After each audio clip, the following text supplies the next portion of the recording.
Hello, Miss Pattinson. How are you? Very good, thank you. How are you? Good. I'm very good. And did you enjoy the snow yesterday? I loved the snow yesterday. It looked really lovely outside, didn't it? It was lovely, and hope everybody had a good time and enjoyed a bit of distraction the snow brought.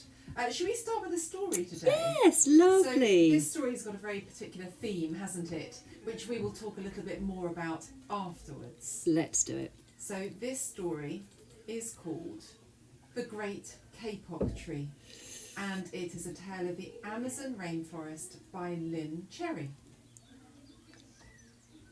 Two men walked into the rainforest moments before the forest had been alive with the sounds of squawking birds and howling monkeys. Now all was quiet as the creature watched the two men and wondered why they had come. The larger man stopped and pointed to a great kapok tree. Then he left. The smaller man took the axe he carried and struck the trunk of the tree. Whack, whack, whack. The sounds of the blows rang through the forest. The wood of the tree was very hard. Chop, chop, chop. The man wiped off the sweat that ran down his face and neck. Whack, chop, whack, chop. Soon the man grew tired. He sat down to rest at the foot of the great kapok tree. Before he knew it, the heat and the hum of the forest had lulled him to sleep. A boa constrictor lived in the kapok tree. He slithered down its trunk to where the man was sleeping. He looked at the gash the axe had made in the tree. Then the huge snake slid very close to the man and hissed in his ear. "Seigneur, this tree is a tree of miracles. It is my home where generations of my ancestors have lived. Do not chop it down." A bee buzzed in the sleeping man's ear. "Senor, my hive is in this kapok tree, and I fly from tree to tree and flower to flower collecting pollen. In this way, I pollinate the trees and flowers throughout the rainforest. You see, all living things depend on one another." A troop of monkeys scampered down from the canopy of the kapok tree. They chattered to the sleeping man. "Senor, we have seen the ways of man. You chop down one tree, then come back for another and another. The roots of these great trees will wither and die, and there will be nothing left to hold the earth in place. When the heavy rain comes, the soil will be washed away and the forest will become a desert." A toucan, a macaw, and a cock of the rock flew down from the canopy. "Senor," squawked the toucan, "you must not cut down this tree. We have flown over the rainforest and seen what happens when you begin to chop down the trees. Many people settle on the land. They set fires to clear the underbrush, and soon the forest disappears. Where once there was life and beauty, only black and smouldering ruins remain." A bright and small tree frog crawled along the edge of a leaf. In a squeaky voice, he piped in the man's ear. "Senor, a ruined rainforest means ruined lives, many ruined lives. You will leave many of us homeless if you chop down this great kapok tree." A jaguar had been sleeping along the branch in the middle of the tree. Because his spotted coat blended into the dappled light and shadows of the understory, no one had noticed him. Now he leapt down and padded silently over to the sleeping man. He growled in his ear, "Senor, the kapok tree is home to many birds and animals. If you cut it down, where will I find my dinner?" 4 tree porcupines swung down from branch to branch and whispered to the man, "Senor, do you know what we animals and humans need in order to live? Oxygen. And, Senor, do you know what trees produce? Oxygen. If you cut down the forest, you will destroy that which gives us all life." Several anteaters climbed down the kapok tree with their young clinging to their backs. The unstriped anteater said to the sleeping man, "Senor, you are chopping down this tree with no thought for the future, and surely you know that what happens tomorrow depends upon what you do today. The big man tells you to chop down a beautiful tree, He does not think of his own children, who tomorrow must live in a world without trees. A three-toed sloth had begun climbing down from the canopy when the men first appeared. Only now did she reach the ground. Plodding ever so slowly over to the sleeping man, she spoke in her deep and lazy voice. "Seigneur, how much is beauty worth? Can you live without it? If you destroy the beauty of the rainforest, on what would you feast your eyes?" A child from the Yanomamo tribe, who lived in the rainforest, knelt over the sleeping man. He murmured into his ear, "Señor, when you awake, please look upon us all with new eyes."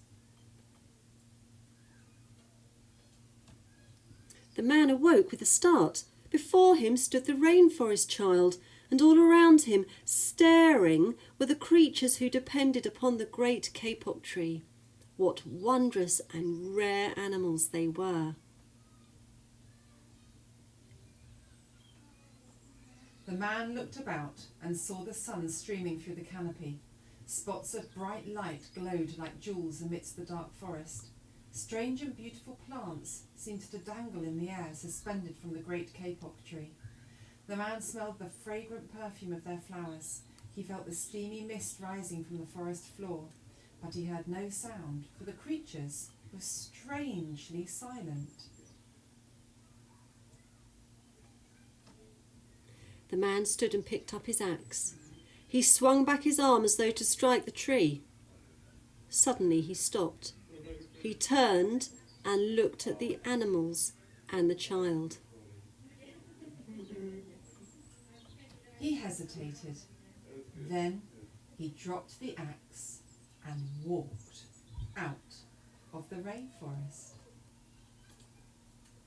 So he didn't cut the tree down after all.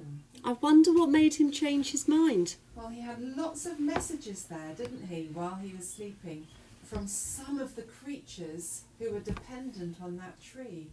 And there was a lot mentioned there about the importance of trees.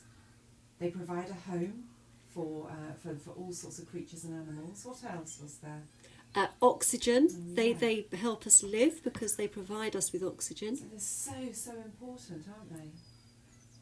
Now, interestingly, this week there is a particular faith which celebrates sort of the birth of new trees.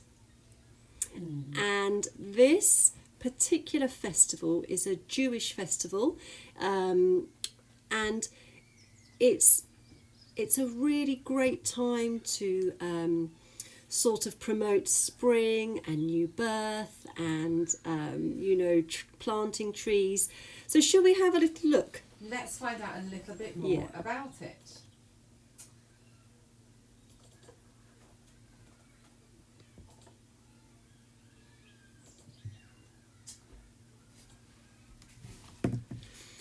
So this festival is called Tu B'Shvat, and it's the Jewish New Year for trees.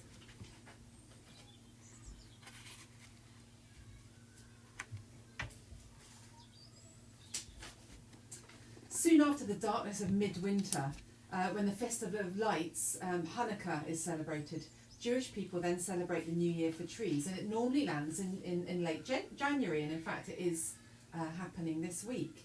The winter rains have ended in Israel, and this time marks the beginning for new growth for trees. In ancient Israel, the festival was connected with the giving of tithes, which was a bit like a tax for trees. It's a time for replanting new trees, rebuilding forests that have been cut down. And I know we had snow yesterday, didn't we? And it's very, very cold today. But it also just represents and celebrates the very, very early signs that spring might be on the way. And for trees, spring is all about blossom and the beginnings of that new life. So the name Tu B'Shvat denotes the day on which the festival falls. Shvat is the name of the month, and the letters tet and vav, which have the numerical values 9 and 6, make up the word two, or that means 15. Wow, that's quite complicated, isn't it? That is But complicated. Really interesting. Another really interesting part about this festival is that it's the opportunity to eat as many fruits as possible. So quickly, Miss P, name some fruits that you like. Orange, banana, pear, cherries, grapes. Yeah, I think you've thought of a lot there. Let's see what else there is. And I wonder if it might be a good opportunity for all the boys and girls at home to try some new fruits. Perhaps try something that they haven't ever tried before. There's a few of my favourites there, but it might be the chance to try something new. So part of the celebration is about having a special festival or festive meal, a bit like we do at Christmas, and they call it Seder. And they have lots of white and red wine, and they drink as much fruit as they can. They have biblical stories, they sing songs, and they tell poems, all sorts of lovely things like that make up the service of Tu B'Shavat. What a lovely festival It's to enjoy. really lovely. I think, and because trees are so important, as we saw in the story at the beginning, what a lovely opportunity to really sort of celebrate and also appreciate trees and all that they give us. And I think we could start, hopefully over the next few weeks, starting to look out for those very, very early signs of spring, despite the snow and the cold weather we've had this week. I think they'll be there if we look carefully enough. Well, there we go, Mrs. O'Keefe. I hope you have learnt something interesting today. Definitely have. Have a lovely day. You too. Bye-bye.